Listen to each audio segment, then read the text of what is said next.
볼 때 예수님의 탄생의 얘기입니다. 이제 보니까 이거는 하나님의 사자가 요셉에게 얘기한 내용이죠. 마리아의, 그러니까 예수님의 어머니 마리아의 남편. 어떤 일이냐면 요셉이 가만히 약혼을 했어요. 이스라엘은 약혼이 되게 중요합니다. 약혼이 결혼에, 우리나라의 약혼하고 좀 달라요. 약혼과 결혼이 있지만 약혼은 결혼의 효과가 있어요. 이스라엘 나라는. 왜냐하면 그게 약혼을 하나님 앞에서 하기 때문에. 보통 사람들은 약혼하면 뭐 가볍게 생각하는데 믿는 사람에게서 약혼은 결코 작은 일이 아닙니다. 왜? 하나님 앞에서 하기 때문에요. 그래서 이 결혼이라는 것은 이게 우리가, 그래서 우리 자고로 장래도 우리는 흙에 와서 흙으로 돌아가잖아요. 그리고 우리가 가는 곳은 천국이고 여러 가지인데, 그래서 이와 같이 우리가 성찬식도 성례라고 얘기를 하죠. 그래서 우리가 태어날 때도 입교식을 하게 되고요. 또 만약에 어렸을 때 교회를 안 다니는 사람들은 세례를 받게 되죠. 마치 그게 난지 5일 만에 할례를 받는 것과 똑같은 겁니다. 그런 걸 우리는 성례라 이렇게 얘기를 하는 거예요. 또 사람이 믿음을 우리가 믿다가 천국에 가게 되면 어떻게 했냐면 우리가 천국에 가잖아요. 그래서 이제 그런 장래의 그런 부분도 세상과 다르게 찬양으로, 기쁨으로 천국에, 슬프지만 기쁨으로 승화시켜서 보내는 거죠. 그냥 우리는 천국을 믿는 사람들이니까 부활을 믿잖아요. 그래서 우리가 그걸 또 성례라고 하고요. 또 이 세상을 사면서 사람이 하는 게 아니라 하나님이 맺은 이기 때문에 그건 결혼이라 그러는 거죠. 결혼식도 그래서 성례로 하게 되는 겁니다. 오늘날에는 근데 많이 좀 장례식도 좀 믿는 사람들 간에도 성례로 하지 않는 사람이 있고, 또 그런 부분도 세례는 그래도 꼭 하게 되죠. 세례를 안 하게 되면 구원에 심각한 문제가 있죠. 세례를 하고 회개를 두 가지를 했을 때 성령 하나님이 임하고 그때가 거듭난 자이고 그때야 그래서 하나님 나라에 들어갈 수 있다 하기 때문에 세례는 반드시 해야 되기 때문에 또 하는 건 사실입니다. 결혼식도 마찬가지예요. 믿는 사람끼리 결혼할 때는 복 받은 거죠. 그래서 하나님의 그러한 성례로 하는 것은 하나님이 맺어준 그러한 결혼식이 되는 거기 때문에 그 굉장히 중요한 의미가 있고요. 하나님에 대한 약속은 또 이거는 어길 수 없기 때문에 그래요. 그래서 이스라엘 백성들은 그래서 요셉은 하나님 앞에서 약혼을 했기 때문에 굉장히 중요한 부분입니다. 서로가 약혼할 때는 그냥 약혼한 게 아니라 결혼하겠다, 하나님 앞에서 내가 너랑 약속했다는 게 약혼이 아니에요. 서로가 충분히 얘기를 해요. 이제 이러한 얘기 저러한 얘기 하면서 약속을 하는 거예요. 너가 나한테 이렇게 하고 내가 너한테 이렇게 하고. 또 성경의 훈련을 철저히 훈련 받게 되잖아요. 이스라엘에서는 어렸을 때부터 성경의 훈련을 받아요. 그리고 식사할 때마다 늘 항상 모든 걸 압니다. 성인이 되기 전에 남자는 적어도 성인이 되기 위해서는 어떻게 해야 되는지, 또 여자도 성인이 되면 어떻게 해야 되는지 훈련을 다 받아요. 그래서 그 말씀 속에서 서로가 남녀가 많아서 이제 서로가 약속을 하는 거예요. 그래서 이와 같은 것을 충분히 한 다음에 그리고 나서 하나님 앞에서 서로가 약속을 하는 거예요. 너는 나에게 이렇게 사랑을 하고 나는 너에게 이렇게 사랑을 하고. 그걸 하나님 앞에서 약속을 하는 거예요. 그 조건 속에서 하는 것이 약혼식이라는 겁니다. 자, 이와 같이 약혼을 하게 되면 결혼 같은 거예요. 그래서 요셉은 약혼을 하게 됐어요. 그리고 나서 이제 어떻게 하냐면 결혼식은 그 뒤에 이어지는데 우리가 잘 들어 혼인잔치 비유 여러분들 아시죠? 그거보다 12처녀 비유를 아시겠을 거예요. 이 12처녀의 비유를 이렇게 보게 되면 신랑을 기다리는 장면이 나오잖아요. 그리고 나서 신랑이 오게 되면 잔치를 합니다. 그래서 일주일간 서로 잔치를 해요. 하면 서로가 음식도 먹고 같이 친구들하고 같이 해요. 그러니까 여자들의 친구들, 남자 친구들 같이 잔치를 하게 되는 거예요.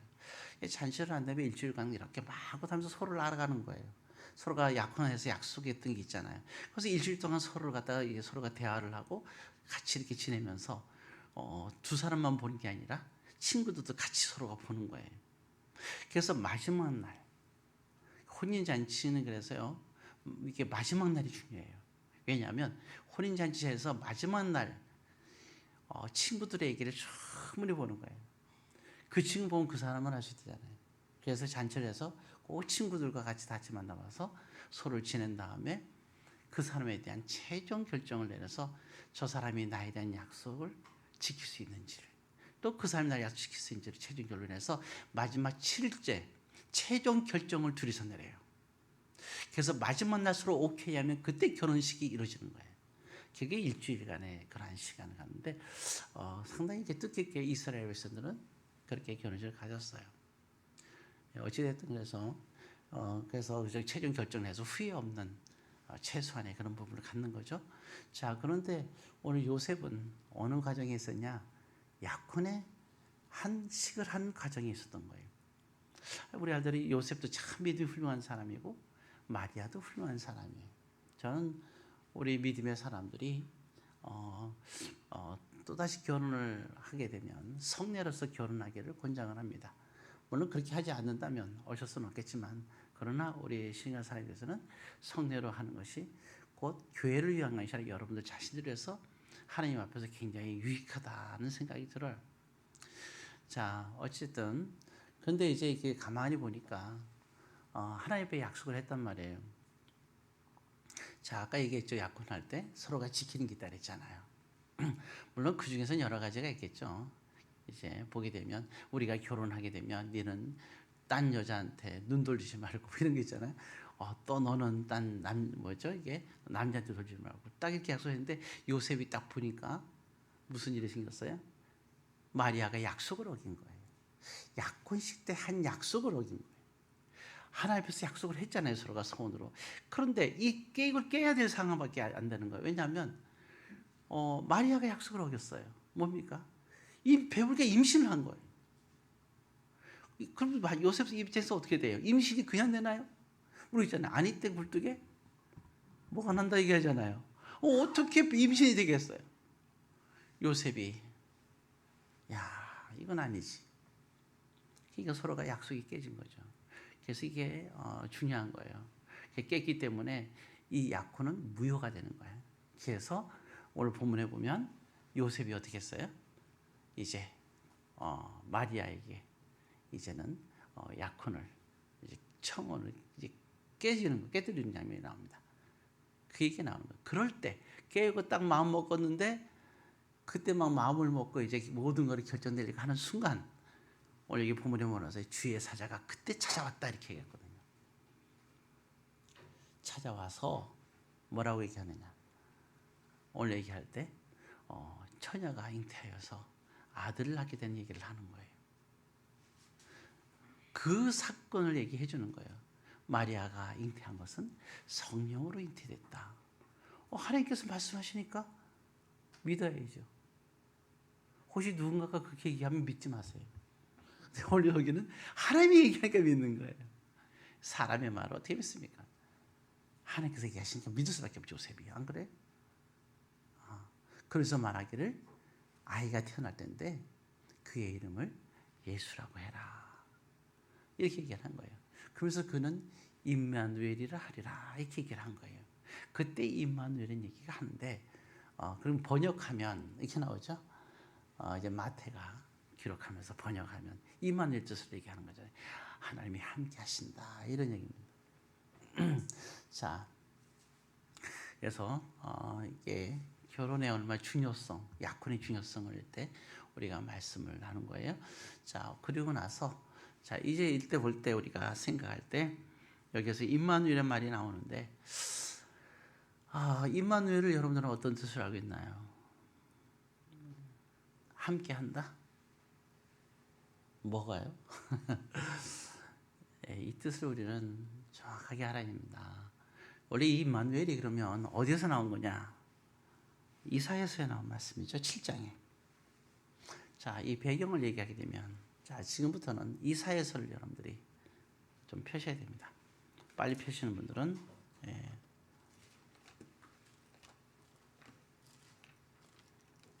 이사야 7장을 펴게 되는데요. 975페이지입니다. 975페이지입니다. 요거는 좀 말씀을 이제 하게 되니까 이 배경을 여러분들이 알고 이 임마누엘의 뜻이 무엇인지를 여러분들이 알게 되는데요. 이사야서 7장하고 8장의 이야기를 우리는 보게 되는데 자 앞을 좀 봐주시면 되겠고요. 예, 나중에 여러분들이 집에 가시게 되면 보시기 바라고요. 자, 이 당시에 이스라엘은 왕이 누구냐? 아하스 왕이에요. 이때 선지자가 바로 이사야 선지자였던 거예요. 아하스 왕이 이렇게 이제는 이제 그 이스라엘이 우리나라처럼 이렇게 반이 갈라져 있었어요. 반이 두 갈라졌어요. 남과 북으로 갈려져 있습니다. 오늘 어때요, 우리? 남한과 북한 어디 가도 좋게 생겼대요? 남한이 좋게 생겼대죠? 예, 이스라엘도 마찬가지예요. 남쪽 이스라엘을 유다라고 했어요. 그래서 북쪽을 이스라엘이라고 이때 이렇게 이름을 나눠주게 돼요. 옛날에는 뭐 유대나 이스라엘이 똑같은 이름이었는데 나라가 나눠지다 보니까 이때는 명칭이 좀 구분이 되는 거예요. 여러분 이스라엘 말이 할 때 홍동스럽죠. 통일됐을 때 이스라엘. 근데 갈라졌을 잠깐 갈라져 막 후반기에 이제 갈라지게 되거든요. 네, 그게 뭐냐면 솔로몬의 아들 르호보암 있죠. 르호보암 시대에 남과 북으로 갈라져요. 12지파 중에서 10지파가 북쪽으로 가게 돼요. 그리고 2지파가 남쪽에 남게 됩니다. 전통성은 남쪽에 있어요. 그래서 유다라고 그렇게 얘기합니다. 왜냐하면 다윗의 자손이거든요. 자, 근데 이 남쪽에 있는 왕에 대한 이야기예요. 아하스 왕이 이제 왕이 되었을 때 북쪽에 있는 왕 르신이 자신의 힘으로 안 되니까 그 당시에 강력한 아말렉 왕 베가와 함께 이제 쳐들어오게 되는 거예요. 자, 이렇게 쳐들어오게 되니까 이런 사건이 있으니까 하나님께서 이사야를 보내요. 그래서 말할 때 근데 이때 굉장히 그 보면 정신을 못 차려요. 아하스 왕 정신을 못 차려요. 너무 강력한 군대가 쳐들어오니까 이건 전쟁에서 이길 수가 없거든요. 자, 이러한 결정적인 위기의 상황이 다가오는 거예요. 자, 근데 우리가 여기서 보게 되면 그래요. 사람은요, 연속적으로 선택의 연속이에요. 예. 근데 우리의 이 선택이요. 누구에 의해서 선택이 됐던, 어떤 사람도 가까워도 그런 얘기 들어서 제가 황당한 때가 있는데요. 열심히 신앙생활을 하면서 순간순간 선택하면서 믿음으로 선택하면서 살다가 큰 위기가 오면 꼭 점쟁이한테 얘기하고 선택하는 일은 모르겠어요.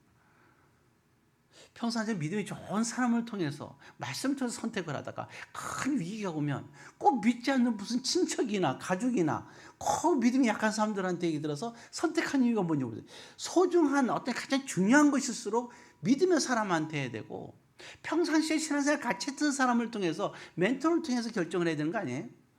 기도하면서 결정해야 되고. 안 그래요? 괜히 굴속에 들어갔고요. 기도원 가서 굴속에 들어갔고 귀신이 들면 엉덩이 일에 듣고 와서 선택을 하고 그거 참 이해할 수가 없는 거예요. 신앙이 이상한데 뭐 신천지나 뭐 사이비 가서 하고 그러지 마세요. 예, 여러분들이 온전하게 믿음 생활하면서 선택은 항상 하나님이 원하는 선택을 할 수 있어야 되거든요. 예수님께서 산상수훈에서 얘기를 하잖아요. 너희들은 항상 선택할 때 좋은 선택을 해야 된다. 그럼 하나님이 원하는 좋은 길, 좁은 문, 그리고 하나님이 원하지 않는 넓은 문과 넓은 길, 이 선택을 얘기하고 있는 거예요. 예. 그러면 그게 하나님께서 원하시는 길을 가라는 뜻이에요. 그 선택을 하라는 건데 선택의 중요성을 얘기하는 거예요. 그래서 가장 그리스도인이라면 적어도 그리스도의 사람이라는 뜻이잖아요. 예수를 우리는 예수쟁이라고 얘기했단 말이에요. 왜냐하면 하나님의 뜻대로 살아가는 사람을 예수쟁이라는 거예요. 이걸 누가 붙이는 거예요? 믿지 않는 사람들이 붙이는 거예요. 쟤는 왜 맨날 예수님이 원하는 대로 살지? 아주 불만이 많아요. 그게 정상이잖아요. 그렇지 않습니까? 네. 자, 어떤 사람을 만났는데 맨날 보면요, 그 사람 평가하는데 어떤 사람은 그 사람의 신발을 보고 평가를 해요. 맨날. 왜요? 그 사람은 구두쟁이거든요. 맞는 거예요. 그렇잖아요. 어떤 사람은 뭐 넥타이만 보고, 예, 저 넥타이 멋있죠. 자, 넥타이를 보고 결정한 사람이다. 넥타이만 보면 그 사람을 보는 거예요. 예, 넥타이 보고 결정하는 사람입니다. 왜냐하면 그 사람은 그쪽에 또 일하는 사람이니까. 사람은 저마다 자기 입장에서 자기의 전문증 갖고 얘기하고 자기 경험 갖고 얘기하기 마련이에요. 믿지 않는 사람들은 뭘로 얘기하겠어요? 믿음이 없는 것으로 기준으로 자기들이 생각하는 거 아니에요? 예, 그게 중요한 부분이 있다 생각을 합니다. 자, 어찌되었든 다시 돌아와서 이제 이 선택에 대한 얘기인데 아하스 왕의 선택에 대해서 얘기를 하는 거예요. 그럴 때 이게 굉장히 중요한 거잖아요. 이 위기 속에 있는데 그럴 때 하나님께서 이사야를 보내서 얘기를 하는 거예요. 이때 이께서 뭐라고 하냐면, 자, 너는 선택에 관한 얘기예요. 누굴 선택하는 거겠어요? 당연히 하나님을 선택하라는 거죠. 이 두려워서 떨고 있는데, 그러면서 뭐라 얘기하면 징조를 하나 보이겠다 얘기를 하는 겁니다. 자, 이때 얘기하는 거예요. 처녀가 잉태하여서 아들을 낳을 거다. 그 임마누엘에 관한 얘기를 하고 있어요. 그게 바로 이사야 7장 14절의 내용입니다. 자, 7장 14절 같이 읽습니다. 그러므로 주께서 친히 징조를 너희에게 주실 것이라. 보라, 처녀가 잉태하여 아들을 낳을 것이요 그의 이름을 임마누엘이라 하리라. 여기에 나와 있죠. 임마누엘에 관한 얘기를 하고 있는 겁니다. 임마누엘. 예, 그래서 임마누엘 얘기를 하면서요. 예, 얘기를 하는데요. 자, 근데 이럴 때, 그거 보게 되면, 우리가 14리 그렇게 이제 쭉 얘기를 하니까, 이게 아수르 왕이, 얘기할 때, 그렇게 얘기합니다. 뭐라고 얘기하느냐, 아하스 왕이. 멋진 얘기를 해요. 거기 12절에 보면 나와 있습니다. 자, 12절을 같이 했습니다. 아하스가 이르되 나는 구하지 아니하겠나이다. 나는 여호와를 시험하지 아니하겠나이다 한지라. 똑똑하게 되게 똑똑해요. 말을 참 잘합니다. 나는 하나님을 시험하지 않겠습니다. 다 그러더라고요. 어떤 사람은 이 본문을 가지고 제가 어느 날 어느 교회 새벽 예배를 그때 전도사 때 제가 간 적이 있는데요. 이걸 보면서 야, 아하스의 신앙이 참 대단하다 이렇게 얘기를 하더라고요. 그렇지, 하나님을 시험하지 않아야 됩니다라고 얘기를 하더라고요. 예, 다시는 제가 그 새벽 예배 참석을 안 했어요. 예, 여러분 지금 이게 뭐예요? 하나님을 시험하지 않겠다. 예, 이게 지금 무슨 얘기일까요? 이거는 겉으로 볼 때는 예수님도 있잖아요. 마귀가 높은 데 뛰어내리라니까 뭐라 했어요? 주 너희 하나님을 시험하지 말라 그랬잖아요. 그런 건가요? 참 좋은 얘기일까요? 그게 아니잖아요. 열왕기하 16장 17절 7절에서 8절을 꼭 확인하세요. 거기 보게 되면 뭐라고 나와 있냐면 아하스 왕이 요식에 말하는 요식이에요. 이 말을 할 때 아수르 왕에게 지금 자기의 위급한 상황을 도와달라고 예물을 가지고 보냅니다. 결국 뭐야? 하나님께 구하지 않겠다. 하나님을 시험하지 않겠다 하면서 누굴 지무지하는 거예요? 예. 바로 여기 아수르 왕에게 사람을 보내는 거예요. 즉 여호와를 시험하지 않겠다는 이 의미는 뭡니까? 이 말은 하나님을 의지하지 않겠다는 얘기죠. 겉으로 포장은 그래도 돼요. 그러나 결국 하나님을 의지하지 않겠다는 얘기입니다. 임마누엘. 거기 임마누엘 만약에 받아들였다면 이사야 7장 거기 4절에 보게 되면 이렇게 얘기합니다. 아까 보게 되면 두 왕이 쳐들어왔다 그랬잖아요. 7장 4절 같이 씁니다. 그에게 이르기를 너는 상가며 조용하라. 르신과 아람과 르말리아 아들이 심히 노할지라도 이들은 영이라는 두 부직갱이 구루터기에 불과하니 두려워하지 말며 낙심하지 말라. 그들이 마음이 굉장히 백성과 아하스 왕이 쳐들어올 때 마음이 얼마나 흔들렸어요. 그죠? 바람이 불 때, 큰 태풍이 몰을 때 그 풀이 막 희낙기들처럼 그것처럼 마음이 흩날렸다고 표현을 하고 있는 거예요. 이렇게 흔들리고 두려워하고 있을 때 하나님께서 보내는 거, 임마누엘을 하면서 보내는 게 뭐냐? 임마누엘, 하나님이 너와 함께 할 거니 두려워하지 말고 근심도 하지 말라는 거. 왜? 그들은 뭐에 해당된다고요? 여러분 부직갱이가 뭔지 알죠? 불쏘시개 같은 거예요. 그러니까 불 피울 때 쓰는 거. 그루터기. 그루터기가 뭡니까? 나무 중에서 제일 나무가 다 베어졌어요. 나무가 베은 다음에 땅속에 이렇게 묻어있는 게 그루터기잖아요. 뿌리. 제일 보잘것없는 그게 보잘것없는 거. 그게 쓸모가 없어가지고 건물 짓 때 하나도 쓸모가 없는 그루터기로 쓸 게 없잖아요. 그렇게 끄잡아내다가 그냥 조그맣게 불쏘시개로만 쓸 수 있는 그런 별 볼일 없는 거에 불과하다고 얘기를 하는 거예요. 누가 보실 때? 하나님 보실 때. 그리고 너희들이 뭐 하면 임마누엘 하면 하나님을 의지하면 그렇다는 얘기예요. 자, 그런데 아하스 왕의 선택은 하나님이 아니라 우리 자녀로 아수르 왕이었습니다. 참 슬픈 일이죠. 그럴 때 열왕기하 16장 7절에 보게 되면 이 사건을 두고 그렇게 얘기하고 있습니다. 나중에 확인하시고요. 아하스 왕의 선택은 백성들을 괴롭히는 일이 되었고, 그리고 하나님을 괴롭히는 일이 되었고, 그래서 말씀하시기를 뭐라 했냐? 어찌 이 일을 작은 일로 여기느냐? 이건 너무나 큰 일이라고 얘기하는 거야. 그러면서 이 전쟁에서 물론 이기게 됩니다. 이기게 되니까 아하스 왕이 어떻게 하느냐? 왕하 16장 11절부터 17절에 보게 되면 제단을 건드려요. 아하스 왕, 우상을 섬기는 아수르 왕의 제단의 모양을 가지고 그대로 모양을 만들어요. 기존에 있던 걸 다 옮겨버리고 제단을 건드립니다. 그 다음에 더 심각한 거는 열왕기하 16장 16절에 제사장을 더 시켜서 그 일을 해요. 제사장을 정말 경히 여기지 못할 망정? 이건 말도 안 되잖아요. 아론의 자손을 공경하고 존경할 자로 여겨야 될 제사장을 지금 뭘로 하는 겁니까? 얼마나 경히 여겨요. 그리고 이런 일을 시키다니 말도 안 되잖아요. 자, 이럴 때 하나님께서 뭐라 그러냐?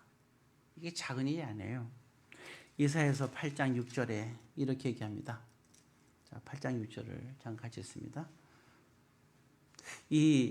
다 같이 이 백성이 천천히 흐르는 실로암 물을 버리고 르신과 르말리의 아들을 기뻐하느니라. 이렇게 나왔죠. 참 희한하죠. 여기 보면은 실로아의 물을 버렸다. 실로아가 뭐냐면 실로암을 말하는 겁니다. 성전 안에 있는 샘물이 실로암 물이에요. 전쟁이 나게 되면요, 마실 물을 어디서 마시냐? 실로암 물에서 마셔야 됩니다. 좀 더 시간이 되면 나중에 얘기하겠지만 이 실로암 물을, 근데 이들이 실로암 물, 즉 뭘 버렸다는 거예요? 하나님이 축복 준 성전 안에 있는 실로암 물을, 연못을 버렸다는 건 하나님이 주신 축복의 물을 버렸다는 겁니다. 하나님을 버렸다는 거예요. 근데 지금 누가 쳐들어왔대서 아까 르신과 베가가 쳐들어왔는데 뭐라 했어요? 르신과 베가의 아들을 기뻐하느냐 이렇게 있잖아요. 뭔 얘기예요? 결국 그들의 모습이 똑같은 게 뭐예요? 쳐들어온 르신과 베가의 입장과 똑같이 됐다는 거예요. 아수르에서 르신과 베가 멸망하듯이 너희들도 결국은 르신과 베가처럼 멸망할 것을 선택했다 이런 얘기입니다. 야, 참 이런 말을 하는 거예요. 그러면서 뭐라 그러냐? 거기에 8장 3절에 보게 되면 이렇게 얘기합니다. 8장 3절을 같이 읽습니다. 내가 내 아내를 가까이 하매 그가 임신하여 아들을 낳은지라. 여호와께서 내게 이르시되 그의 이름을 마헬살랄 하스바스라라. 결국 뭐냐? 마헬살랄 하스바스가 됐어요. 임마누엘이 마헬살랄 하스바스가 됐습니다. 그게 무슨 얘기냐면 거기 8장 7절에 보게 되면 7절 8절에 보면 이렇게 나왔습니다. 자, 7절 8절을 같이 읽습니다. 그러므로 주 내가 흉용하고 창일한 큰 하스 곧 아수르 왕과 그의 모든 위력으로 그들을 덮을 것이라. 그 모든 골짜기에 차고 모든 언덕에 넘쳐 흘러 유다에 들어와서 가득하여 목에까지 미치리라. 임마누엘이여 그가 펴는 날개가 내 땅에 가득하리라 하셨느니. 여기 임마누엘, 하나님이 함께 하시는데 어떻게 함께 하시느냐? 아수르의 왕과 그의 위력으로 이스라엘을 덮어서 산산조각을 낼 거라는 겁니다. 그게 하나님 함께하는 임마누엘이에요. 그들이 멸망한 거. 여러분 기억나시죠? 이스라엘 멸망할 때 에레미야가 뭐라 그랬어요? 우리가 바빌론에 멸망한 것은 하나님의 뜻이다 그랬습니다. 임마누엘의 날개, 마헬살랄 하스바스라고 얘기하는 겁니다. 같은 임마누엘인데 임마누엘의 역사가 달라요. 그래서 모세가 출애굽할 때 10가지 재앙은 이스라엘 백성들은 유월절의 구원의 역사고 임마누엘의 역사예요. 그러나 바로 군대에게 있어서는 뭐 어떤 역사예요? 마헬살랄 하스바스의 역사인 거예요. 그래서 우리의 선택이 무엇이냐에 따라서 이것이 임마누엘이 될 수 있고 임마누엘의 또 다른 이름 마헬살랄 하스바스가 될 수 있는 겁니다. 우리는 마헬살랄 하스바스가 돼서는 안 돼요. 임마누엘의 날개가 우리를 보호하고 덮어줘야 돼요. 저들은 우리의 문제는 두 부지깽이에 불과한 그릇에 불과한 거예요. 두려워하지 마시고 근심하지 마세요.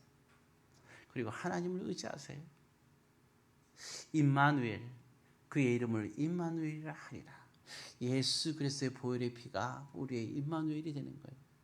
그 피에 그러한 놀라운 그 예수 그리스도의 피가 우리의 모든 문제를 다 쓸어가는 거예요. 그리고 우리를 구원시키는 겁니다. 우리가 주 예수 그리스도를 의지하며 주의 이름을 나아갈 때 그런 역사가 있는 거예요. 그의 이름을 임마누엘이 하리라. 그래서 성령의 강한 날개가 임마누엘의 그 날개가 예수 그리스도의 보혈의 그런 놀라운 날개가 임마누엘의 날개가 저와 여러분들의 삶에 쫙 흘러가야 돼요. 그것은 어디로부터 오느냐? 저와 여러분들의 선택, 하나님을 의지하는 데부터 오는 거예요.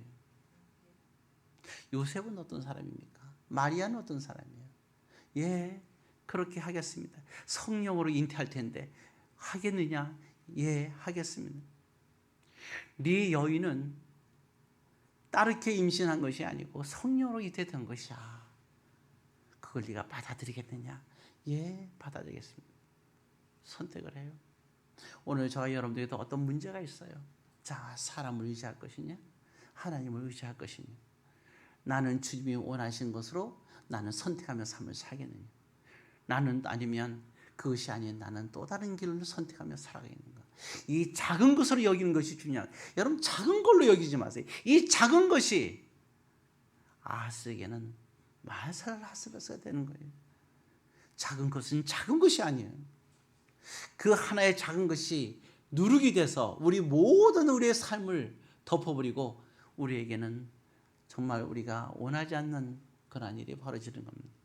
오늘 저는 여러분들에게 여러분들의 좋은 바른된 선택을 통하여서 정말 임마누엘의 놀라운 축복이 그리고 여러분 모든 문제가 주님의 손길에 의해서 다 해결되는 은혜가 있기를 주의 이름으로 권면드립니다. 기도하겠습니다. 사랑의 아버지 하나님, 오늘도 주님을 향한 우리의 근심과 두려움을 넘어서는 주님을 의지함을 통하여 오늘도 주의 놀라운 영광을 바라볼 수 있고 주님의 역사가 임재하는 은혜가 있게 하옵소서. 예수님의 이름으로 기도드리옵나이다. 예, 우리 다 같이 찬양하겠습니다. 나의 힘이 되신 여호와여 211번 1절입니다.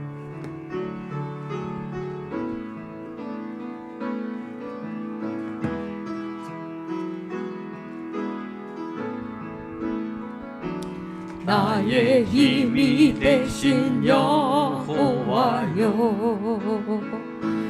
내가 주님을 사랑합니다. 주는 나의 반석이시며 나의 요새시라.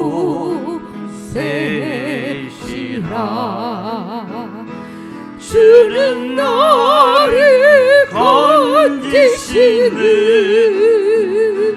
나의 주, 나의 하나님, 나의 피할 바위시요 나의 배시라 나의 하나님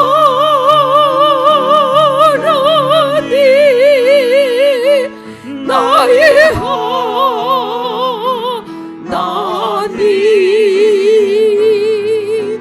구원의 불이시요 나의 산성이라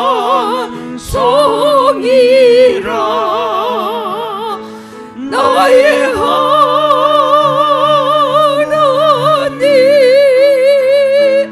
나의 하나님 그는 나의 여호와 나의 구세주. 아멘. 기도하겠습니다. 이제는 우리 주 예수 그리스도의 은혜와 하나님의 무한하신 사랑과 성령의 동하심이 오늘도 임마누엘의 하나님을 바라보며 주님을 위한 선택의 삶을 살기로 소원하는 이곳에 모인 하나님의 모든 자녀 위에 이제로부터 영원까지 함께 있을지어다. 아멘.